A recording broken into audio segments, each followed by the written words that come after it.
Israel को बड़ा झटका लगा है। नेतन्याहू का गुरूर टूट गया है, क्योंकि इजराइल जिसे हमास और हिजबुल्लाह के खिलाफ सबसे बड़ी दीवार कहता है, उसको नसरल्लाह के लड़ाकों ने एक झटके में खत्म कर दिया।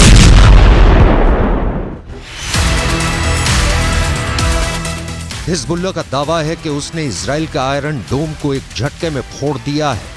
नसरल्लाह के लड़ाकों ने इजराइल के आयरन डोम के 2 सिस्टम तबाह कर दिए हैं। एक आयरन डोम की कीमत $100 मिलियन है। हिंदुस्तान की करेंसी में बात करें तो करीब 800 करोड़। मतलब हिजबुल्लाह ने एक झटके में इजराइल के 1600 करोड़ रुपए तबाह कर दिए। हिजबुल्लाह का कहना है कि उसने उत्तरी इजराइल के कब्री में उसकी बमबारी ने बड़ी तबाही मचाई। यहीं पर आयरन डोम सिस्टम तैनात था।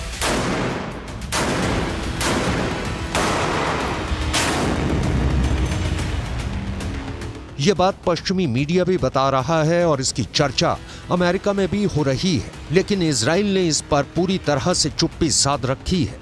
हमास के रॉकेट को रोकने वाला आयरन डोम इस वक्त संकट में है। हर हमले का मुंह तोड़ जवाब देने की धमकी देने वाले नेतन्याहू ने आयरन डोम पर हुए हमले पर अब तक कुछ नहीं बोला है। हालांकि ये तो तय है कि इस हमले ने इजराइल की टेंशन बढ़ा दी है, क्योंकि यही वो सुरक्षा कवच है जिसके बलबूते इजराइल अपने लोगों की हिफाजत करता है। उसकी सीमा में आने वाले रॉकेट और मिसाइल को इजराइल अपने इसी मिसाइल डिफेंस सिस्टम से मार गिराता है। 7 अक्टूबर को भी जब हमास ने करीब 5000 रॉकेट से हमला किया तो आयरन डोम ने बड़ी तादाद में रॉकेट मार गिराए थे। हिजबुल्लाह जानता है कि रॉकेट इजराइल पर बेअसर साबित होते हैं, इसलिए अब उसने एंटी टैंक मिसाइलों का सहारा लिया है। वो तोप से भी गोलाबारी कर रहा है। हिजबुल्लाह लगातार इजराइल के लिए सरदर्द बना हुआ है। पहले भी इसने एंटी टैंक मिसाइल सिस्टम से इजराइल के मरकावा टैंक को निशाना बनाया और अब उसके निशाने पर आयरन डोम सिस्टम आ गया है। इससे पहले जब जब फिलिस्तीनी संगठन हमास ने रॉकेट से हमला किया है, आयरन डोम का सक्सेस रेट 95% से ऊपर रहा है। यानी हर 100 रॉकेट हमलों के बाद जब आयरन डोम की मिसाइल फायर की गई तो उसने 90 से ज्यादा रॉकेट को आसमान में ही रोक दिया। इसी वजह से इस एयर डिफेंस सिस्टम को लेकर दुनिया में मांग बढ़ने लगी। ये ज़ेलेंस्की की डिमांड लिस्ट में भी आ गया। आयरन डोम 4 किलोमीटर से लेकर 70 किलोमीटर दूर से हो रहे हमलों को रोक सकता है। ये मिसाइल को भी रोक सकता है, ये रॉकेट के हमले भी रोक सकता है और तोप के गोलों को भी रोक सकता है। इजराइल की ये हालत देखकर कह सकते हैं कि इन हमलों को रोकने के लिए आयरन डोम फेल साबित हुआ है और इस्तेमाल करने पर बहुत महंगा भी साबित होता है, क्योंकि 1 लाख रुपए की कीमत वाले रॉकेट या तोप के गोले को रोकने के लिए इससे 2 मिसाइल फायर की जाती है, जिनकी कीमत रेंज के हिसाब से 70 लाख से 1 करोड़ रुपए हो सकती है। यानी एक रॉकेट जिसकी कीमत 1 लाख रुपए भी नहीं, उसको रोकने के लिए इस हथियार की इतनी बड़ी कीमत हैरान करती है। अब खुद आयरन डोम पर हमले ने बता दिया है कि नेतन्याहू का कोई डिफेंस सिस्टम पुख्ता नहीं है। दुनिया के सबसे बेहतरीन एयर डिफेंस सिस्टम माने जाने वाले आयरन डोम पर अटैक की खबर ने इजराइल को 440 वोल्ट का करंट लगा दिया है। ये नेतन्याहू के लिए भी बहुत बड़ा झटका है। लेकिन सवाल है कि अब नेतन्याहू इन हमलों का जवाब कैसे देंगे।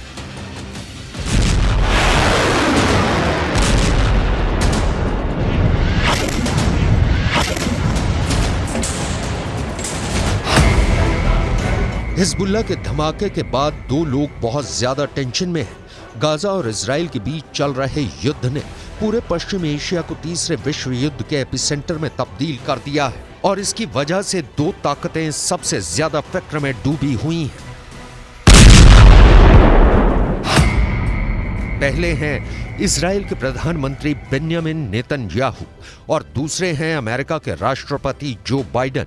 दोनों की टेंशन का मीटर लगातार रेड लाइन को पार करता जा रहा है। इस तस्वीर को लेकर खौफ बहुत ज्यादा है। हमास से 2.5 महीने से जारी जंग और हिजबुल्लाह के बढ़ते हमलों के बीच अमेरिका के रक्षा मंत्री लॉयड ऑस्टिन इजराइल पहुंच गए। यहां उन्होंने एक बार फिर दोहराया कि इस जंग में अमेरिका इजराइल के साथ है। हालांकि उन्होंने इस पर कुछ भी नहीं कहा कि अगर हिजबुल्लाह की तरफ से हमले तेज हुए तब भी वो इजराइल का साथ देंगे।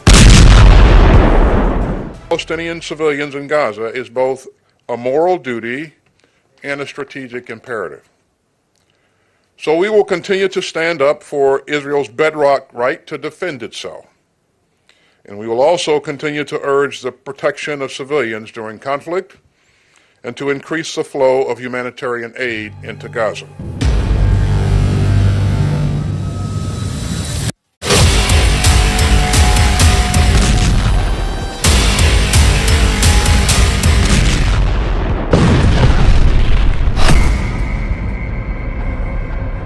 एक तरफ हमास गाजा पट्टी में इजरायली सेना को कड़ी टक्कर दे रहा है, दूसरी तरफ लेबनान बॉर्डर पर हिजबुल्लाह लगातार फायरिंग कर रहा है। ऐसे में सवाल है कि इजराइल के लिए अगला खतरा कौन सा आने वाला है। ये बात नेतन्याहू अच्छी तरह से जानते हैं कि इस जंग में अमेरिका से भले ही उसको मदद मिल जाए, लेकिन युद्ध तो उसे खुद लड़ना होगा।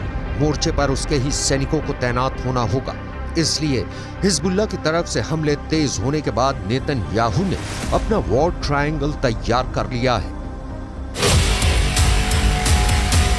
नेतन्याहू के वॉर ट्रायंगल में सबसे बड़ा कोना गाजा में हमास का पूरी तरह खात्मा है। नेतन्याहू के वॉर ट्रायंगल में दूसरा बड़ा कोना लेबनान में हिजबुल्लाह का अंत है, जबकि नेतन्याहू के वॉर ट्रायंगल का तीसरा सबसे खतरनाक कोना है सीरिया, जहां पर इजराइल की एयरफोर्स ने हमले तेज कर दिए हैं। ये तीनों जगह या देश इजराइल के बॉर्डर से लगे हुए हैं और इजराइल इन्हें अपने खिलाफ सबसे बड़ा खतरा मानता है। यही वजह है कि इजराइल साल के 12 महीने, महीने के 30 दिन और दिन के 24 घंटे युद्ध के मोड में रहता है। उसकी सेनाएं हमेशा एक्टिव रहती हैं, दुश्मनों को लेकर हमेशा चौकन्ना रहती हैं। अपने आसमान को सुरक्षित रखने के लिए अभी इजराइल के पास 4 लेयर में डिफेंस सिस्टम है। पहला है आयरन डोम, जो रॉकेट और विमानों को 70 किलोमीटर के दायरे में रोक सकता है। मिड सेगमेंट में दूसरा है डेविड स्लिंग सिस्टम, जो 250 किलोमीटर की रेंज तक मिसाइल या विमान का दुश्मन बन जाता है।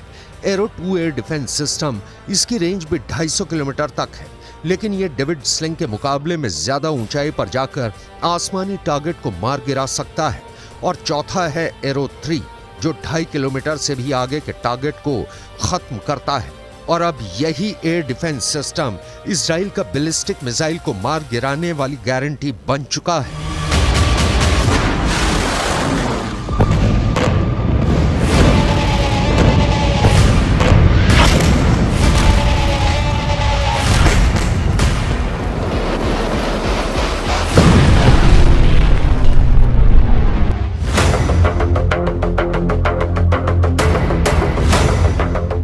अपने 4 लेयर डिफेंस के चलते ही नेतन्याहू का जोश हमेशा हाई होता है। वो अपने दुश्मनों को जवाबी अंजाम भुगतने की धमकी देते हैं। गाजा में भी यही हुआ। 7 अक्टूबर को अटैक के बाद से गाजा पर इजराइल का हमला जारी है। युद्ध का अंत कब होगा ये फिलहाल कोई नहीं जानता, लेकिन जैसे जैसे युद्ध लंबा खिंचता जाएगा, मौत के आंकड़े भी बढ़ते जाएंगे, बर्बादी भी बढ़ती जाएगी। फिलिस्तीन के स्वास्थ्य मंत्रालय की माने तो युद्ध में अब तक 19,400 फिलिस्तीनियों की मौत हो चुकी है। दूसरी तरफ इजराइल के 129 सैनिकों की जान चली गई है। बर्बादी और तबाही के ये आंकड़े तब हैं जब इजराइल फिलहाल एक मोर्चे पर जंग लड़ रहा है। अगर हिजबुल्लाह से भी आर पार की लड़ाई हुई और इजराइल को 2 मोर्चों पर लड़ाई लड़नी पड़ी, तो ये तय है कि बर्बादी और तबाही गाजा में हो रहे युद्ध से कहीं ज्यादा होगी।